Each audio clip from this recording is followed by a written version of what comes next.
안녕하세요. 톨OTV 토우입니다. 5월 1일 종합소득 신고 기간이 돌아왔습니다. 종합소득세 신고 대상을 알려면 우리나라 소득세 종류를 알고 넘어가야 되는 게 좋습니다. 크게 세 가지로 나눠 볼 수 있는데요. 종합소득세와 양도소득세와 퇴직소득세가 있습니다. 근데 양도소득은 세금, 퇴직소득에 대한 세금, 종합소득에 대한 세금을 걷는 건데 여기서 중요한 거는 종합소득은 종합이라는 말에 걸맞게 좀 나눠져 있는 항목들이 있다는 거죠. 그래서 종합소득세는 이자소득, 배당소득, 사업소득, 근로소득, 연금소득, 기타소득 등으로 이루어져 있습니다. 우리가 그 세무 시험을 볼 때 2배 사근 연기라고 외웠습니다. 직장인들은 대부분 급여를 지급을 받고 그거에 따라 연말에 이미 연말정산을 했더라도 만약에 2배 사근 연기 이렇게 이자, 배당, 사업, 연금, 기타 소득이 추가로 있으면 종합소득세 신고를 해야 됩니다. 만약에 그 근로소득만 있는 경우라면 종합소득세 신고는 하지 않아도 되죠. 왜냐하면 급여자들은 회사에서 연말정산을 해주니까. 그렇지만 우리가 종합소득을 5월에 신고를 해야 되는 경우가 있는데요. 그거는 그 중에서 첫 번째 가장 많이 하는 게 근로소득만 있는데 연말정산을 안 한 경우, 즉 퇴사 후에 내가 연말정산을 전 직장에서 못했다. 그럴 때는 이 영상 말미에 추천 영상을 보시고 따라 하셔야 되고요. 오늘은 제가 하는 건 뭐냐면 근로소득자인데 사업소득도 있는 경우 또는 내가 근로소득자인데 그 금융소득이 2천만 원 초과하는 경우, 내가 근로소득자인데 기타 소득이 300만 원 초과하는 경우, 뭐 내가 근로소득자인데 또 다른 사업소득이 있는 경우는 지금 제가 알려드리는 이 영상 보고 가시면 돼요. 그리고 근로소득자가 연말정산을 안 했으면 그거는 본인이 국세청 자료를 끌어와줘서 부양가족 카드 다 넣어야 되죠. 그거는 조금 더 영상이 기니 추천 영상 보시고 따라가셔야 됩니다. 그리고 여러분들이 이제 신고할 때는 5월 1일부터 5월 31일까지 신고를 하셔야 되는 거죠. 자, 이제부터 제가 알려드리는 방법으로 해드려야 되는데요.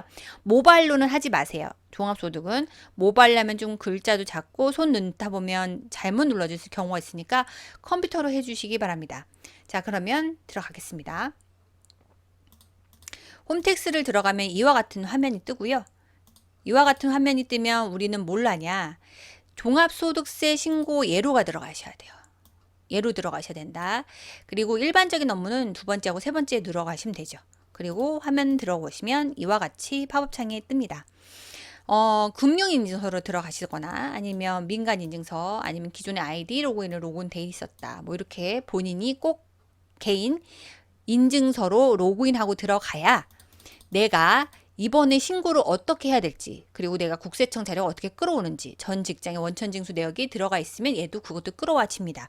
그러니까 될 수 있으면 본인의 인증서로 로그인하고 들어가셔야만 정확하게 이거를 산출할 수 있다라고 볼 수 있죠. 그리고 근로소득만 있고 연말정산 한 경우에는 원래 종합소득세 신고 제외인데요. 만약에 2개 이상의 사업장에서 근로소득을 발생하거나 아니면 별도의 사업소득이 있는 경우는 종합소득세 신고를 이와 같이 해야 된다는 거 잊지 마시고, 그러면 여기 로그인하고 들어가서 다음 페이지 보시면 이와 같은 팝업이 뜹니다.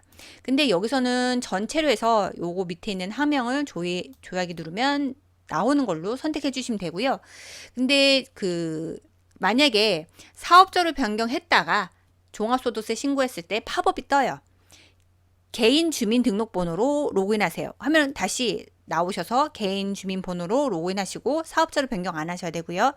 만약에 내가 개인 주민번호로 들어갔는데 그게 제대로 팝업이 된 줄 알고 넘어갔던데 알람으로 사업자 번호로 로그인하세요라고 또 뜨잖아요. 그러면 사업자 번호 다시 여기 변경하기로 들어가서 변경하시면 돼요. 근데 대표자 개인 주민번호로 하세요. 그러면 이걸로 들어가시면 되고요. 이거는 우리가 어떻게 확인하냐? 로그인하고 들어가면 얘가 다시 해당하는 그 각각의 홈택스에 들어온 사람에 맞춰서 얘가 팝업이 뜨니까 그걸 보고 들어가시면 됩니다. 이거는 제가 뭐라고 말씀드릴 수 없고 팝업 나오는 거 보고 들어가시면 되고, 그래서 로그인하고 들어가면 여기 종합소득세 하단에 나오는 걸로 들어가시면 돼요. 여기로 선택하고 클릭하고 들어가면 다음 화면 이와 같이 뜹니다. 그러면 종합소득세 신고하기 얘를 들어가는 거죠. 그리고 나서 클릭 다음 페이지 넘어가면 이와 같이 신고서 화면으로 가는데요. 그 전에 오른쪽에 신고 도움 서비스가 있습니다. 이거는 그냥 알려주는 게 아니고요. 신고하시기 전에 얘를 먼저 확인하시는 게 좋아요. 자신이 종합소득세 신고 대상인지 국세청 홈택스 신고도움 서비스에서 간단히 조회할 수 있는 게 바로 얘거든요. 그래서 홈택스에서 인증서 로그인하면 그래서 중요한 게 각각의 나이에 맞춰서 들어오기 때문에 꼭 인증서로 로그인하셔야 되고요. 여기에서 이 신고도움 서비스 클릭하면 지금 제가 팝업은 안 뜨는데 전 제가 뭔지 아니까 그 기성년도 얼마에 본인은 신고 안내 유형이 종합소득세 확정 신고 안내 뭐 D 유형, E 유형, 뭐 G 유형, F 유형 뭐 이렇게 떠요. 참고로 여기다 제가 글을 쳐드리면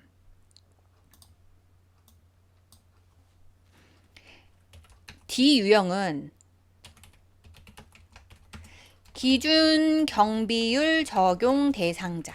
매출이 적어서 또는 그 단순 경비율 이렇게 적용 대상자는 D 유형으로 뜨고요.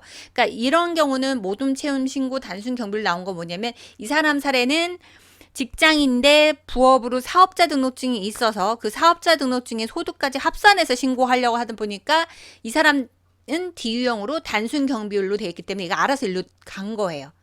근데 만약 그게 아니면 일반 신고로 들어갈 수도 있습니다. 그리고 이 유형은 뭐냐면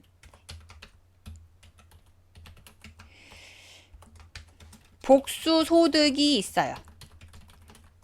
그러니까 여러 개의 소득이 있는 경우죠. 그럴 때는 이 유형입니다. 그 다음에 F 유형. 이거는 프리랜서. 인적 소득이라고 하죠. 아르바이트. 우리가 주로 하는 3.3%. 여기까지. 내가 아르바이트도 했다. 그러면 욜로 F 유형으로 또 신고하셔야 되고요. 그 다음에 G 유형이 있어요. 얘는 너는 납부할 세액이 없어. 이게 G야. 너 하지 마. 안 해도 돼. 납부할 세액이 없으니까 G유형은 그냥 굳이 선택할 필요가 없겠죠. 세액이 없으니까. 그 다음에 H유형. 근로장려금, 자녀장려금 대상자입니다. 그러면 이거 근로장려금, 아이고, 오타났네요. 장려금, 자녀장려금 신청하시면 되죠. 이거 소득에 따라서 이게 또 나오는 거니까 여기 신고도움 서비스에서 요거 본인이 확인하셔야 돼요. 신고 안내 유형이 뭔지. 그리고 나서 종합소득세는 홈택스나 모바일 손택스에서 할 수 있는데 될 수 있으면 우리가 홈택스에서 하시거나 본인이 모르겠다. 그러면 세무대리인 통해서 할 수 있습니다. 그리고 요거는 지우고 다음 페이지.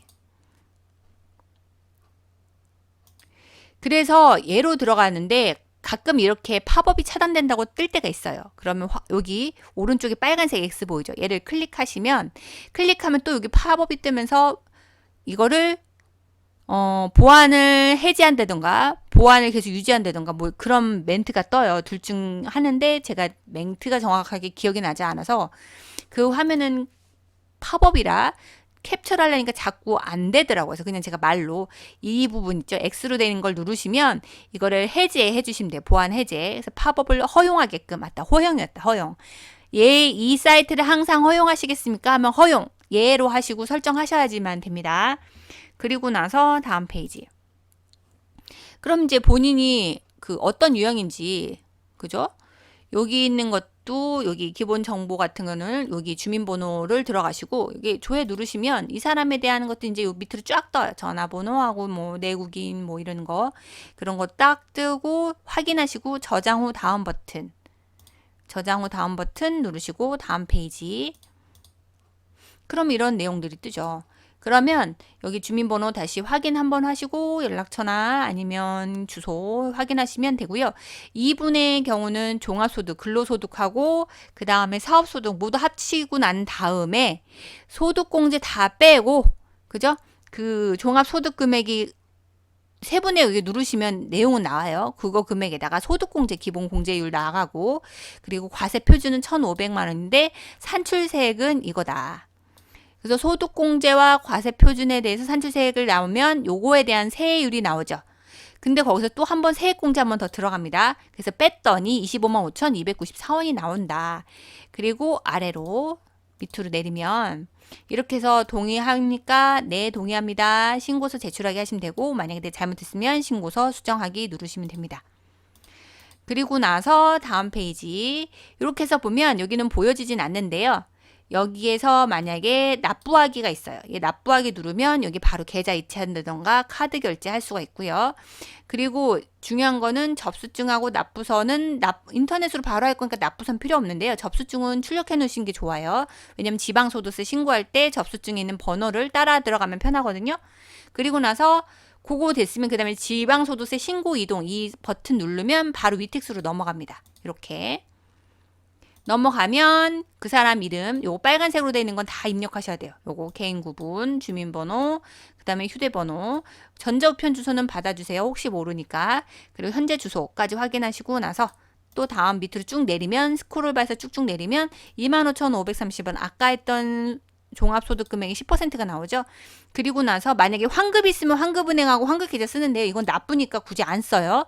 그리고 나서 여기 신고하기 하고 이거는 신고가 된 상태니까 신고하기 누른 다음에 즉시 납부 누르고 나서 똑같이 계좌를 넣던 카드 결제하든 하시면 됩니다. 여기까지. 지금까지 종합소득세 신고 대상 및 신고 방법에 대해서 정리했고요. 만약에 여러분들 중에 이 영상 중에 내가 퇴사 후 전 직장에서 연말정산을 못 받으신 분은 지금 떠있는 추천 영상 보고 따라가셔서 본인의 인적공제, 카드공제, 보험료 다 하나하나 넣으셔야 돼요. 그 추천 영상 따라 들어가셔서 하시면 됩니다.